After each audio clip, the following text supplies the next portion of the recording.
بسم اللہ الرحمن الرحیم۔ نامور کالم نگار سہیل بڑائچ اپنے تازہ ترین کالم میں لکھتے ہیں، تزادستان کا جنگل اس وقت دو واضح حصوں میں تقسیم نظر آتا ہے۔ ایک طرف ویرانی اور مایوسی کے ڈیرے ہیں، شجر سوکھے ہوئے ہیں، کوئی پرندہ نظر نہیں آتا، بلبلیں اور کوئلیں پرواز کر چکیں، نہ چرند نہ پرند، ہر طرف اندھیرا، روشنی کا کوئی در کھلا نظر نہیں آ رہا۔ یہ تحریک انصاف کا ویرانہ ہے جس میں آہوں کراہوں اور سسکیوں کی مدھم و مسلسل آوازیں سنائی دے رہی ہیں۔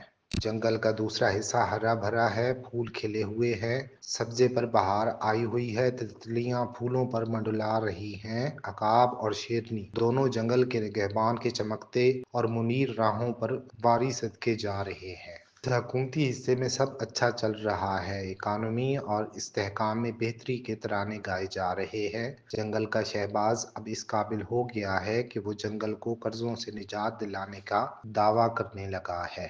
اس جنگل میں بس ایک ہی مسئلہ نظر آ رہا تھا کہ اندرونی کھینچا تانی کیسے بند کی جائے، شخصی تضاد کو اجتماعی مفاد میں کیسے بدلا جائے، تاروں کے کونچ کو رمدے کے ستارے سے کیسے ملایا جائے، چیموں کے عہد کو سیاسی وزیروں کی ناراضی سے کیسے روکا جائے، شاہوں کی توقیر اور سرخ فیتے میں محاذ آرائی کا کیا حل نکالا جائے۔ عقاب اور شیرنی دونوں کی بنتی نہیں، دونوں ملتے ہی نہیں۔ نونی شکرے آئے روز عقاب کی قابلیت پر سوال اٹھا کر جنگل پر پتھروں کی بارش کرتے ہیں۔ اب یوں لگتا ہے کہ تحریک انصاف کے یاسیوں کو بری خبر ملنے والی ہے۔ حکومت کے عاصی ہوں یا خوشحالی کے عاصی، دونوں میں باہم مل کر چلنے کا عہد و پیمان ہو گیا ہے۔ جنگل کے نگہبان نے فی الحال عقاب اور شیرنی کو ملا دیا ہے۔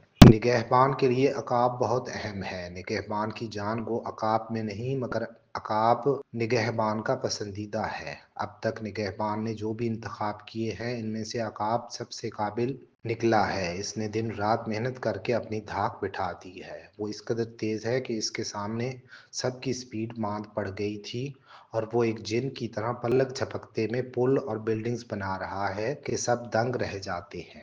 دوسری طرف شیرنی نے اپنا سیاسی رنگ خوب جما کر رکھا ہے۔ نونی کیمپ کی واحد کرشماتی شخصیت کی حیثیت سے اس نے مستقبل کی سیاست کے بارے میں سنہرے خواب پیدا کرنے کی کوشش کی ہے۔ نگہبان کے لیے عقاب اہم ہے تو شیرنی کی بھی کم اہمیت نہیں۔ وہ دونوں کو ساتھ چلانا چاہتا ہے کہ انصافی یاسیوں کا سیاسی مکوڑ ٹھپ سکے۔ اگر یہ دونوں اکٹھے چلنے کی بات کو طرح دے جاتے تھے، اب کیا ہوا ہے کہ نگہبان نے براہ راست مداخلت کر کے بالآخر یہ ٹنٹا مکا دیا ہے۔ جنگل کا کاروبار اب چل پڑے گا اور مہکے ہوئے زرخیز جنگل میں کچھ نئے پھول مہک اٹھیں گے۔ تحریک انصاف کے جس بھی یاسی سے ملے وہ دشمن کی توپوں میں کیڑے پڑنے کی بات کرتا ہے یا امریکی کانگریس کی طرف سے پاکستان کے جرنیلوں پر پابندیوں کا بار بار ذکر کرتا ہے، جبکہ آسی اور آسی حکومتی قصیدوں میں کہتے ہیں کہ اسٹیبلشمنٹ 18 سال تک تحریک انصاف کے بانی کو اقتدار نہ دینے کی منصوبہ بندی کر چکی ہے۔ یاسی کہتے ہیں کہ یہ جیلی نظام ہے، یہ چل ہی نہیں سکتا۔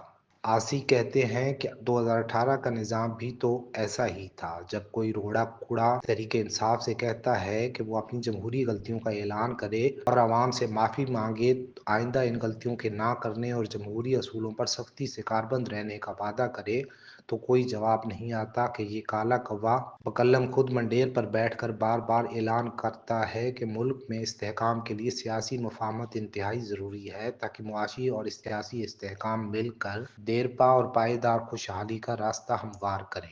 یہ درست صحیح کہ اسٹیبلشمنٹ نے سیاست میں مداخلت کر کے ملک کی فضا کو مقدر کیا، مگر کیا تحریک انصاف یہ نہیں سمجھتی کہ دہشت گردی کے گرداب میں پھنسے ہوئے ملک کی اسٹیبلشمنٹ سے بدلہ لینے کا یہی وقت ہے؟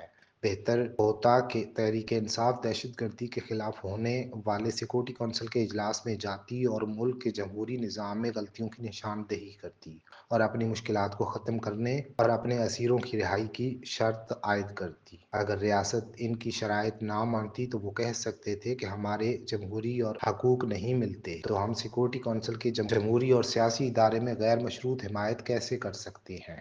عقاب فضاؤں میں اڑتا ہے، شیرنی جنگل میں دھاڑتی ہے، مگر دونوں میں غلط فہمیاں عروج پر تھیں۔ چغل خوروں کی موج لگی ہوئی تھی۔ عقاب کو کہا جاتا ہے کہ آپ نے جو کمال کیے ہیں وہ شیرنی اڑاتی جا رہی ہے اور شیرنی کو فیڈ کیا جاتا تھا کہ عقاب کچھ بھی نہیں، اصل میں تو جنگل کو شیرنی نے ہی آ کر سنوارا ہے۔ نوکرشاہی اس لڑائی سے فائدہ اٹھا رہی تھی۔ اب دیکھنا یہ ہوگا کہ صلح کتنی دیر پا ہوتی ہے۔ کالے کبے کے خیال میں بحرانوں سے نکلنے کا واحد طریقہ مفاہمت ہے، اور مفاہمت صرف اور صرف لچک سے ہو سکتی ہے۔ ضد ہمیشہ لڑائی اور مخاصمت کو جنم دیتی ہے۔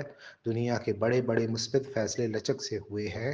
پاکستان اور ہندوستان کی آزادی لچک کی بہت بڑی مثال ہے۔ گاندھی متحدہ ہندوستان چاہتا تھا، اسے وہ نہ مل سکا۔ قائد اعظم کشمیر اور حیدرآباد سمیت پاکستان چاہتے تھے، انہیں کٹا پھٹا پاکستان ملا۔ انگریز دونوں ملکوں کو اپنے زیر نگین رکھنا چاہتے تھے، مگر انگریزوں کا یہ خواب پورا نہ ہوا۔ گویا لچک سے سب کو جزوی کامیابی ملی اور جزوی ناکامی۔ آج بھی حکومت اور تحریک انصاف برابر کی لچک کا مظاہرہ کرے تو مصالحت کی راہ آج بھی کھلی ہے۔ تحریک انصاف دونوں ایوانوں اور صوبائی اسمبلیوں میں موجود ہے۔ گویا وہ ٹوٹے دل سے صحیح ان اسمبلیوں کو مان چکی ہے۔